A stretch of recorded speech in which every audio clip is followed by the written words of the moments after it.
The cold air of the Monroe County Family Court clung to my skin like a warning. I sat motionless, my back pressed tightly against the unforgiving wooden bench as the second hand on the large courtroom clock ticked far too loudly. It was Monday, 8:45 a.m. I had been here since 7, unable to sit still at home, unable to breathe freely anywhere. My hands clenched into fists in my lap, nails biting into my palms as I stared at the man sitting 2 rows in front of me. Brandon Keller, my ex-husband, dressed immaculately in a navy suit, perfectly tailored to match the persona he wore like armor. Calm, polished, unshakable. The same man who once threatened to leave me on the side of the road in a snowstorm for talking back now smiled faintly at the judge as if we were all at a brunch meeting. My stomach churned. Sitting behind me was my 7-year-old daughter, Sophie, her tiny frame half buried in the folds of my mother Helen's coat. Sophie clutched her favorite stuffed penguin, Pepper, so tightly that the worn fabric looked ready to split. Her wide hazel eyes never left me. I wanted to turn around and tell her it would be okay, but I couldn't lie, not today. The judge, the Honorable Melanie Harmon, entered precisely at 8:50 a.m. The courtroom fell silent as the bailiff called the room to order. Judge Harmon was tall, lean, with sharp gray eyes that missed nothing. She adjusted her reading glasses and shuffled the thick pile of papers before her. My name, Elise Morgan, and Brandon's were printed in bold at the top of the custody case file. My chest tightened painfully. Brandon's attorney, a tall man with slicked-back hair named Richard Ames, stood first. His voice was soft yet calculated. Your Honor, my client, Mr. Keller, seeks full physical and legal custody of his daughter, Sophie Keller. He believes shared custody has proven detrimental to the child's emotional well-being. I stopped breathing. The words hit me harder than any blow ever could. Brandon Keller sat beside his lawyer, completely unbothered, adjusting his tie. He didn't even glance my way. I stared down at my trembling hands. I wanted to stand. I wanted to scream. I wanted to say that he was lying, but the words lodged somewhere deep inside my throat, immovable like a stone. Richard continued, citing erratic emotional instability and inability to provide a structured home environment as grounds for removing me from Sophie's life. My pulse roared in my ears. Each sentence felt like another nail in the coffin Brandon had spent years building for me. Brick by brick, lie by lie, Judge Harmon finally looked up. Her gaze locked onto me. Ms. Morgan, do you have a response at this time? My lips parted, nothing. The courtroom became heavier, suffocating. I stared helplessly at Sophie. Her legs swung nervously off the bench, her small face full of quiet fear, and something else. Something steady. The clock on the wall ticked. I lowered my gaze and exhaled shakily. I was losing my daughter, and I could not stop it. Then, from the back of the room, a tiny voice sliced through the oppressive silence. Clear, steady, braver than I had ever heard it. Your Honor, I brought a video from Daddy's phone. I think you should see it. Everything froze. 3 months earlier, life had been simpler if not easy. Our little duplex on Monroe Avenue in Brighton, Rochester creaked with the soft noises of an old home. The pipes groaned at odd hours, the floorboards sang under late-night footsteps, and the radiator hissed like an impatient old cat. It wasn't perfect, but it was ours. Sophie called it the nest. She insisted the soft pink curtains in her room made it feel like the inside of a cotton candy cloud. Every night, I read her 2 stories instead of 1, even when I was bone-tired from work. We curled up together under her quilt, covered in tiny suns and stars, while her loyal companion, Pepper the penguin, sat at the foot of the bed like a silent guardian. I worked from the cramped dining table turned home office as a freelance copywriter. It barely paid the bills, but it let me stay close to Sophie. We made it work. Macaroni and cheese nights, weekend puzzles, sidewalk chalk drawings that stained the driveway until the rain washed them away. Sophie's laughter echoed in every room. That sound was my oxygen. My mother, Helen Morgan, lived just 2 blocks away. She never knocked. She arrived with lasagna or chicken soup, scrubbed my bathroom when I wasn't looking, folded laundry I swore I didn't need help with. I used to protest. Now I just whispered, "Thank you," against her shoulder when words failed me. "You're doing better than you think, Elise," she would say. "You're not just surviving. You're showing her how to survive, too." I believed her, most days. One of the things that kept us grounded was something I'd created during the worst days of the divorce, the truth jar. A simple mason jar on the kitchen counter where Sophie could write any question or fear and fold it inside. We would pull out one note together each night before bed. Sometimes the questions were silly. Why do cats hate baths? Other nights, they gutted me. Will Daddy stop loving me if I live with you? I had promised Sophie the truth, always, no matter how much it hurt me to say it out loud.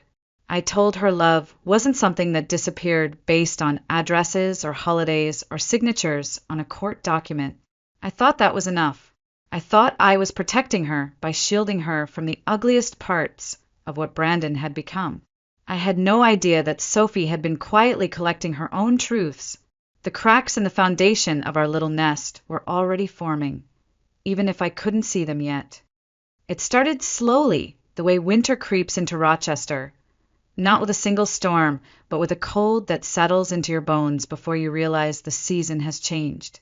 About 6 weeks before that Monday in court, the signs became impossible to ignore. Sophie came home from Brandon's house quieter, withdrawn. The sparkle in her hazel eyes dimmed just a little more each Sunday evening. She wouldn't tell me why. Not at first. She only clung to Pepper tighter at bedtime, asking for the lights to stay on a little longer. Brandon had always been controlling, even back when we were married. What I mistook for protectiveness had been something far darker, a need to dominate every choice, every detail.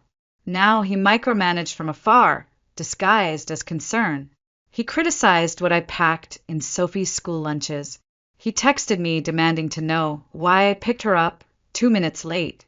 He insisted on reviewing her homework even on weeks she was in my care. I saved everything: emails, text messages, voicemails. A private folder on my computer held screenshots of the cruel words he hurled at me behind closed doors. Words no child should hear her father say about her mother. Words I never shared with Sophie because I thought sparing her the truth was protecting her. Until the night she found me crying silently at the kitchen sink. I hadn't meant to let the tears fall.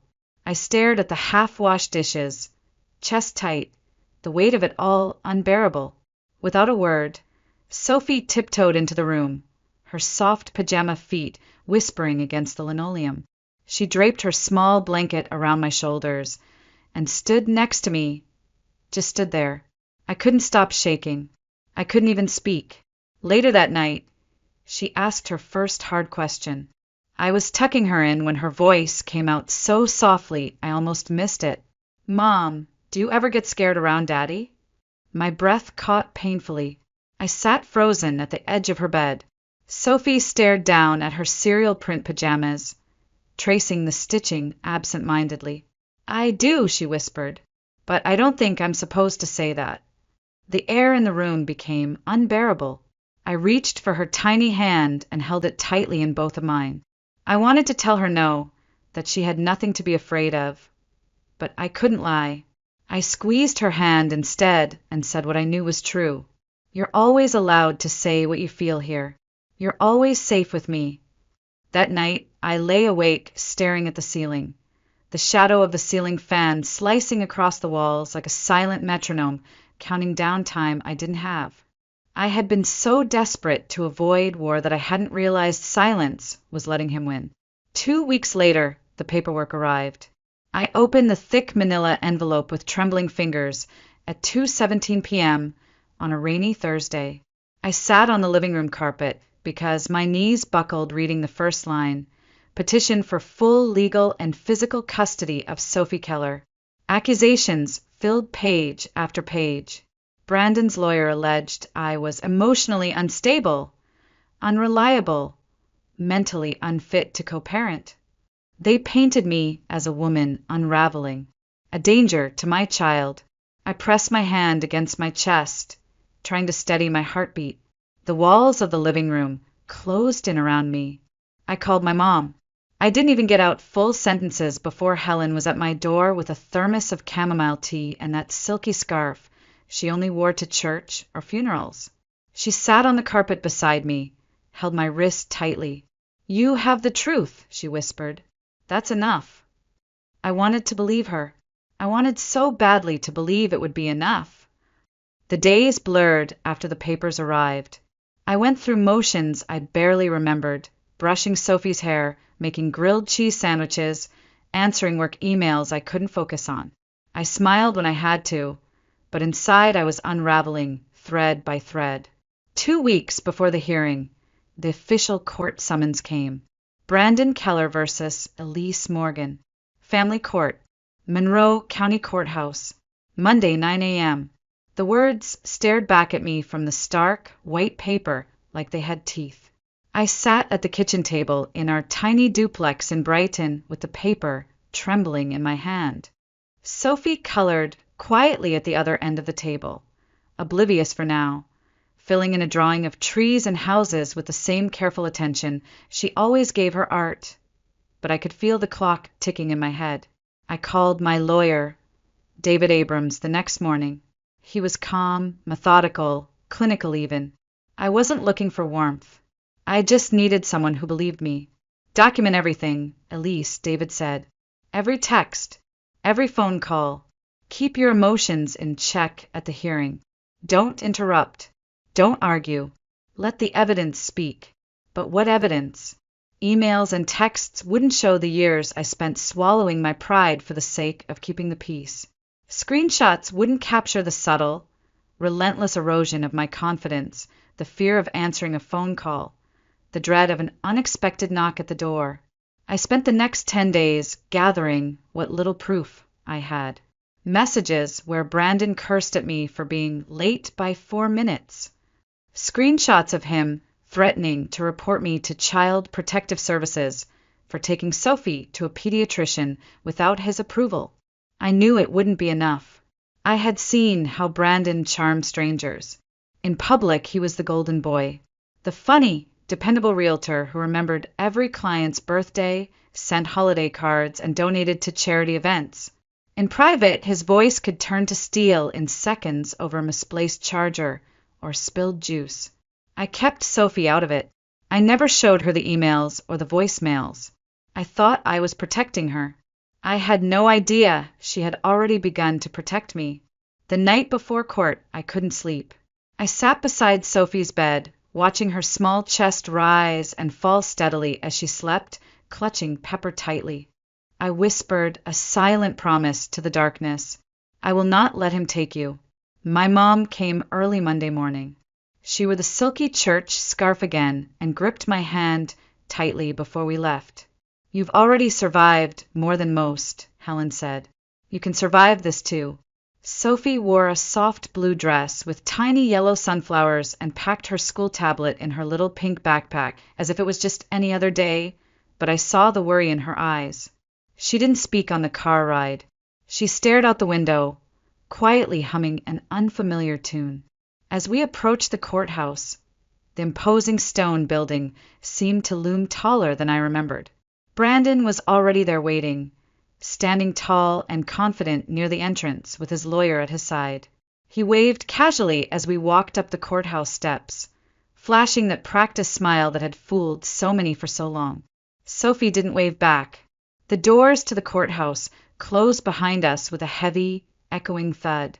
The fight of my life was about to begin. The courtroom smelled faintly of old paper and varnished wood. The fluorescent lights buzzed softly overhead as I sat frozen in my chair. 9 a.m. sharp. Judge Harmon looked up from the thick case file and motioned for Brandon's attorney to proceed. Richard Ames rose smoothly, buttoning his dark, tailored suit, and smiled faintly as if this was just another polite negotiation. His voice was calm, deliberate, almost gentle, but every word was a dagger aimed directly at me. Your Honor, he began, my client, Mr. Brandon Keller, has demonstrated himself to be a responsible, stable, and dedicated father. He holds steady employment as a licensed real estate professional in Monroe County, owns his home, and has continuously prioritized the safety and well-being of his daughter, Sophie Keller. Brandon sat beside him, legs crossed, looking every inch the composed, successful father. Not a hair out of place, not a trace of the man I knew behind closed doors. As opposed to Ms. Elise Morgan, Richard continued, barely glancing in my direction, who has exhibited erratic behavior, financial instability, and emotional unpredictability that could place the child at risk. My breath caught painfully. I sat rigid, unable to even blink. Richard pulled out printed pages. We have submitted text exchanges as evidence. Exhibit A shows Ms. Morgan texting my client. I can't do this anymore. I'm exhausted. I'm falling apart. The words hung heavily in the air. The room felt smaller, somehow tighter. I remembered that night. I had sent that message to Brandon at 2 a.m. after 4 days straight of working, caring for Sophie with a fever, and breaking down quietly in the laundry room where Sophie couldn't hear me. Richard's voice interrupted my spiraling thoughts. Exhibit B. Please stop yelling at me around Sophie. Again, Your Honor. More evidence of her instability and poor judgment trying to dictate Mr. Keller's parenting techniques. I clenched the sides of my chair as heat surged behind my eyes. They had turned my desperate attempts to protect my child into accusations of manipulation. Brandon stood slowly as Judge Harmon nodded for him to speak. His expression was perfect, pained but controlled. His voice smooth and earnest. I'm not trying to take Sophie away out of anger, Brandon said. I'm here because I believe shared custody is no longer in Sophie's best interest. MS. Morgan confuses her. She makes our daughter afraid of me. I just want to protect her. Protect? The word hit me like a slap. Judge Harmon turned to me. Ms. Morgan, do you have a response? My mouth opened. Nothing came out. My heartbeat thundered inside my chest. I tried to speak, tried to defend myself, tried to say anything, but the words wouldn't come. My tongue felt heavy, my lungs constricted. I glanced behind me. Sophie sat next to my mom on the bench, her legs too short to reach the floor, swinging back and forth nervously. She gave me a look I would never forget, a mixture of worry and fierce determination. My attorney stood awkwardly, clearing his throat, offering a weak response about the natural overwhelm of single parenting. It barely scratched the surface of what was happening. No one spoke of the phone calls where Brandon screamed at me in front of Sophie. No one mentioned the nights Sophie wet the bed after returning from her weekends at her father's house.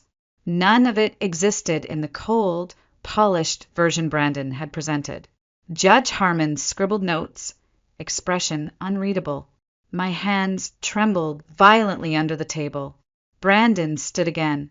Your Honor, I request full physical and legal custody of Sophie Keller, effective immediately. I believe Ms. Morgan is emotionally harming our daughter. The walls felt like they were closing in, the ceiling too low, the air too thin. I locked eyes with Sophie. I had no idea how I was supposed to protect her from what was unfolding right in front of her. That's when Sophie gently slipped her hand from my mother's grasp, stood up quietly, and walked toward the front of the courtroom with a calmness that took my breath away.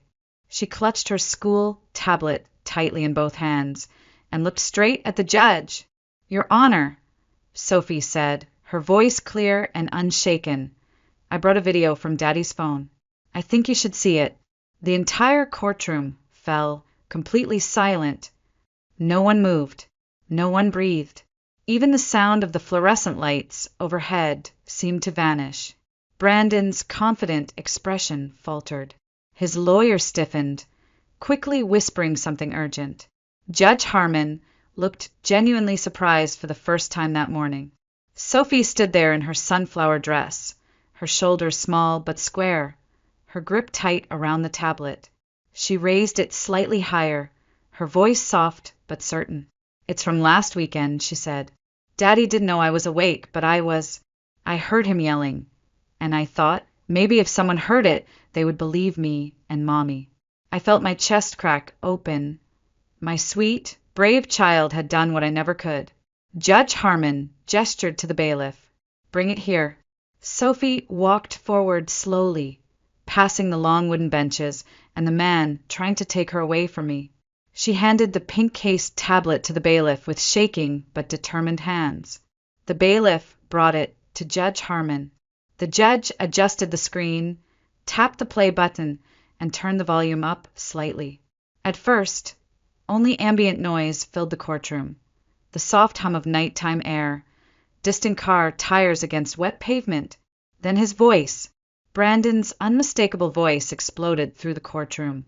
Sharp, cold, and vicious. "You think you're so smart, huh? Go ahead, try telling anyone. See what happens. You'll end up living in some foster home. And don't think your precious mother can save you. She's pathetic." I heard a chair scrape, a plate clatter. Sophie's small, frightened voice followed, barely a whisper. "I'm sorry." Brandon cut her off immediately. "Don't talk back. You're lucky I even let you come over. If you say a word to her, I swear." The judge hit pause. The frozen image on the screen was still, but the room vibrated with unspoken horror. Brandon sat rigid, his jaw clenched so tightly I could see the vein pulsing in his neck.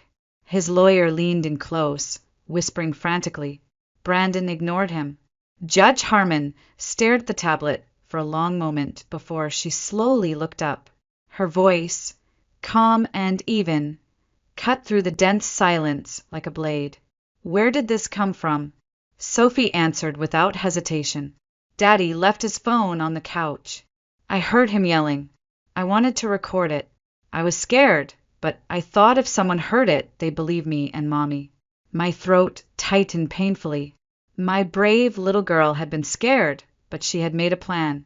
She had acted with more courage than most adults I knew. All I wanted was to run to her, scoop her up into my arms, tell her she never should have had to do any of this.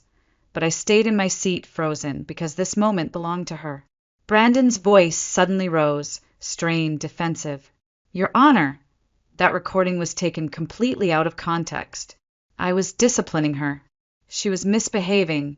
"Enough!" Judge Harmon interrupted, her tone sharp, final. The word cracked across the courtroom like a whip. Brandon fell silent instantly. The judge looked at Sophie and softened. "Thank you for being brave," she said. "You can go back to your seat now."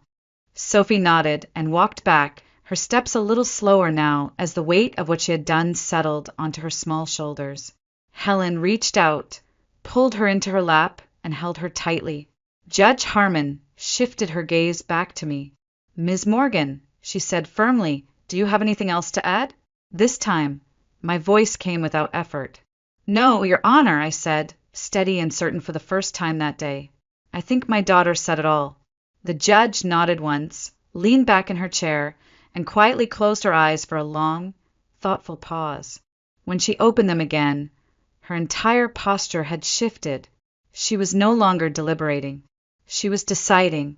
"In light of this evidence," she announced slowly, "I am calling for an immediate review of all custody arrangements. Until that process is completed, full temporary custody will be granted to Ms. Morgan. Mr. Keller will have only supervised visitation rights." She turned her gaze toward the bailiff. "Please escort Mr. Keller from the courtroom until further notice." Brandon bolted up, stunned. "You can't be serious," he shouted. "Sir," the bailiff warned, stepping forward. Brandon's lawyer scrambled to collect papers as Brandon glared furiously around the courtroom. He opened his mouth as if to argue again, but something in the judge's unwavering stare stopped him cold. He spun sharply and stormed out of the room with his lawyer trailing behind him. The heavy door closed behind them with a solid final thunk. The courtroom slowly emptied, but I remained seated. My legs felt weak. My hands shook violently in my lap. Sophie rested her head against my mother's shoulder, her small frame finally relaxing as the crushing tension began to lift. For the first time in months, I could breathe again. I sat frozen, staring at the polished wood grain of the table in front of me. My hands still shook, the adrenaline refusing to leave my body. The heavy door that Brandon had stormed through moments earlier felt like it had sealed shut an entire chapter of my life. The judge gathered her files and left the bench without another word. Yet when she glanced back toward Sophie, there was something different in her expression. Not pity, not surprise, respect. I stared at Sophie, still curled tightly in my mother's lap, her tablet resting dark and silent beside her on the bench. Helen rocked her slowly, her soft murmurs barely audible over the distant hum of courthouse traffic below. I stood on unsteady legs and crossed the worn carpet to them. Kneeling down in front of Sophie, I gently cupped her small hands in mine. "You were so brave," I whispered. She nodded slowly, the exhaustion of the moment finally beginning to show. Her shoulders drooped, and the strength that had carried her through that terrifying courtroom started to ebb away. But there was no fear left in her eyes. I could feel it too.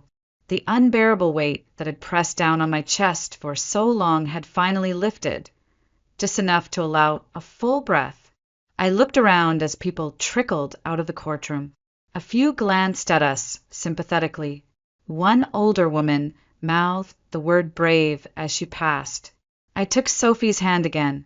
"Do you want to come with me?" I asked softly. She slid from Helen's lap and nodded, slipping her tiny fingers into mine as naturally as she had since the day she learned to walk. We stepped out into the corridor, the noise of other courtrooms and distant chatter feeling strangely muted. We walked down the long marble steps of the Monroe County Family Court together, step by step, hand in hand. Outside, the gray Rochester sky hung heavy over the city. The wind nipped at Sophie's dress and whipped loose strands of my hair into my face. I didn't care. I stopped at the bottom of the steps and crouched down to Sophie's height, brushing her hair behind her ears. "Are you okay?" I asked quietly. She stared at the concrete sidewalk for a long time, then finally shrugged. I didn't want to do it, but I had to. I felt my throat tighten again. I squeezed her hand gently. "I know," I said. "I'm so proud of you. You shouldn't have had to carry that alone." She blinked back tears, but stood straighter, the resolve still flickering behind those hazel eyes. "I didn't know if they would believe me," she whispered. I brushed my thumb across the back of her small hand. "They did, because you told the truth, because you were strong enough to speak up when no one else could." Her eyes met mine, bright with unspoken emotion. "Does this mean I don't have to go back to Daddy's house anymore?" The question hit me like a punch to the chest. I pulled her into my arms and held her tightly, pressing my lips against her soft hair. "You're safe," I whispered fiercely. "That's what matters. You are safe." The bailiff had given us a few more instructions before we left. A temporary supervision schedule for Brandon, court-appointed counseling evaluations before any further access would even be considered. I knew the fight wasn't completely over, but the worst part was behind us. The hardest moment, the unbearable silence of being unheard, was over. That afternoon we didn't go home. I couldn't bear the stillness of the duplex, the echoes of what had almost been taken from us. Instead, we went straight to my mother's house. Helen had already unlocked the door by the time we arrived. The familiar scent of chicken soup drifted from the kitchen. "It's warm out." I laughed softly as I set Sophie's backpack down. Helen waved a hand, already stirring the pot. "I make soup on emotional days. It gives me something to stir when everything else feels out of control." Sophie sat at the kitchen table, drawing silently with a box of crayons while I filled out more legal forms on the couch. At one point, she wandered over and slipped a folded piece of paper into my lap. I opened it carefully. It was a drawing of two hands holding a heart, bold red letters scribbled beneath. "Truth is brave." I stared at it, unable to stop the tears from falling silently down my cheeks. Not the quiet, hidden kind of truth I had spent years thinking was enough, but the loud, undeniable truth that finally freed both of us. Sophie said nothing. She just climbed onto the couch and leaned against my arm, her small head resting heavily on my shoulder. The sun began to dip below the horizon outside the window, and for the first time in years, I let myself believe that tomorrow might not feel so heavy anymore. For weeks later, I stood outside the same courthouse that had once felt like a prison.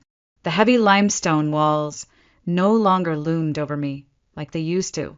This time, my steps were steady as I walked up those same worn stone steps with my attorney at my side and Sophie's small hand tucked firmly into mine. The air was crisp, autumn leaves swirling around our feet as Rochester eased into early fall. The weight in my chest was still there, but lighter, manageable, something I could finally carry. The court-appointed counselor's report had arrived the week prior. I sat frozen at my kitchen table the moment I read the opening line. Subject displays controlling behavior, emotional instability, and a concerning lack of empathy for the well-being of the minor child. Brandon had denied everything. He had worn his best suit again, rehearsed his polished lies, but the video had spoken louder than any of his empty words ever could. That night in court was a wound he couldn't charm his way out of. As we stepped into the same courtroom, Sophie squeezed my hand tightly. I smiled down at her reassuringly. She didn't need to speak this time. She had already done more than enough. Judge Harmon entered at exactly 9 a.m. as before, her expression unreadable. The hearing was brief, clinical, but to me, every second stretched like hours. I held my breath as she read from her final decision. Based on the evidence presented, the counselor's report, and in consideration of the best interest of the minor child, full physical and legal custody of Sophie Morgan is hereby awarded to Ms. Elise Morgan. The respondent, Mr. Brandon Keller, is to have strictly supervised visitation no more than twice a month at a neutral visitation center under the supervision of trained professionals. No overnight stays are permitted until further order of this court. My entire body sagged, relief rushing through me so fast I had to grip the bench for support. I blinked hard, swallowing the emotion that threatened to overtake me. Brandon didn't speak. He didn't even look at me.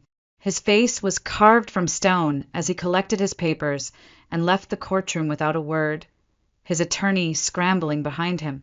The moment the door shut behind them, I exhaled fully for what felt like the first time in years. Helen stepped forward and hugged both me and Sophie tightly, her voice soft but fierce against my ear. "You did it." I shook my head slowly. "No," I whispered, glancing down at Sophie. "She did." Later that evening, we went to Sophie's favorite diner, the one with the red booths and the animal-shaped pancakes. She sat across from me, poking absent-mindedly at her food with her fork. "Is it over now?" she asked quietly. I reached across the table and gently covered her hand with mine. "It's safer now," I answered honestly. "We're not done growing through this. There will still be hard days, but we're not afraid anymore." Sophie nodded solemnly and then gave me the tiniest, most knowing smile. She twirled her straw in her chocolate milk. "I'm glad I told," she whispered. "So am I whispered back. I still replay that courtroom moment over and over sometimes. Brandon's mask shattering when Sophie stood. The unwavering strength in her small voice. She had reminded me that real power doesn't come from shouting or winning arguments. It comes from standing up for the truth. Even when you're terrified, no one will believe you. In the weeks that followed, I returned to therapy, not because I was falling apart, but because I finally had the space to heal from what I had survived. I realized I had spent so long bracing for the next attack that I had forgotten what it felt like to breathe without flinching. That would take time, but now I had the time. Sophie's drawings started to change too. Her sketches of dark skies and closed houses slowly gave way to trees with deep roots, kids holding hands under open skies and bright, vibrant sunflowers. One afternoon, she taped a drawing of a mason jar onto her bedroom wall. It was our truth jar, She had drawn it large, with bold letters. Truth is brave. Every night, before bed, she reminds me to check it. The other night, I pulled out a note that read, "Do brave people still get scared?" I smiled, tucked the note into my palm, and said, "Yes, sweetheart. They just don't let fear be the end of the story." A few days later, I pulled out another folded paper. This one simply asked, "Can kids protect grown-ups too?" I looked at Sophie and smiled warmly. "You did."